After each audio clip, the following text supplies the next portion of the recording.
અમરેલીના ચિત્તલ રોડ પર આંગણવાડી બહેનની અગત્યની બેઠક યોજાઈ। અમરેલીમાં આંગણવાડી વર્કરો મેદાને પડતર માંગણીઓને લઈને વિરોધ પ્રદર્શન। અમરેલીમાં આંગણવાડી વર્કરો મેદાને પડતર માંગણીઓને લઈને વિરોધ પ્રદર્શન। મોંઘવારીના દોરમાં આંગણવાડી બહેનોએ કરી ₹24,800 માસિક પગારની માંગ। સરકાર સામે આંદોલનના મંડાણ। ગાંધીનગર ખાતે ઉગ્ર આંદોલનની અપાઈ ચીમકી। સપ્ટેમ્બર માસમાં રાજ્યભરમાંથી 50,000થી વધુ બહેનો ગાંધીનગરમાં ગરજશે। માંગણીઓ સંતોષમાં નહીં આવે તો દિલ્હી સુધી વિરોધ લંબાવવાની।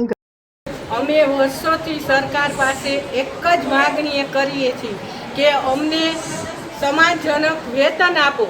કેટલી રેલી કરી, કેટલા આવેદન કર્યા, કેટલી વાર કમિશનર સાથે બેઠક કરી, સચિવ સાથે બેઠક કરી, પણ કોઈ પણ જાતનો અમારા પ્રશ્નનો, અમારી જે 12 માંગણી છે એમાંથી એક પણ માંગણીનો ઉકેલ આવેલ નથી, સિવાય કે નવા મોબાઈલ આપ્યા। પણ જેવા નવા મોબાઈલ આપ્યા એટલી અમારે એપ્લિકેશન અને એટલું કામનું ભારણ છે, છતાંય અમે કામ કરવાની ના જ નથી પાડતા।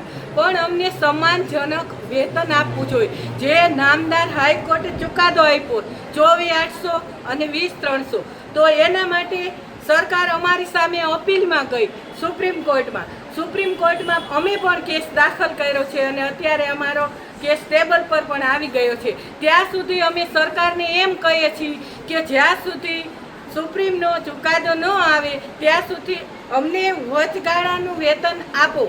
જે અત્યારે 18,500 છે, નાનામાં નાનું વેતન છે, એના માટે અમે સરકાર પાસે માગણી એક કરીએ છીએ। પણ સરકાર હજી સુધી અમારા એક પણ અમને 2 મહિનાનું સરકારે કીધેલું કે ચૂંટણી પછી જાહેર કરશું, પણ સરકારે જાહેર કરેલ નથી।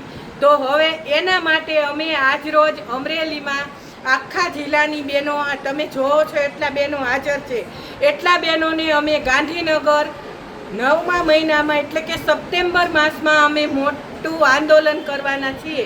એના માટે દરેક બહેનોને દરેક તાલુકામાં અમે પત્રિકાનું વિતરણ કરેલ છે અને આજે અમારો કાર્યક્રમની રૂપરેખા વિશે અમે અહીંયા ભેગા થયેલા છીએ બહેનો। અમે આજે કોઈને આવેદનપત્ર પણ આપેલ નથી, કારણ કે અમે આવેદનપત્ર આપી અને ખૂબ જ ધરાઈ ગયા છીએ। અમારો કોઈ પણ પ્રશ્નનો ઉકેલ આવેલ નથી, માટે અમે સરકારને વહેલી તકે અમારું લઘુત્તમ વેતન ચાલુ કરે એવી માગણી કરીએ છીએ અને કાયમી નોકરિયાતમાં પણ અમારી ગણતરી કરવામાં આવે, વેકેશનના લાભ મળે અને જે ખાસ કરીને બાળકોને જે ક્રૂર મસ્કરી રૂપે વેતન આપવામાં આવે છે, કે જે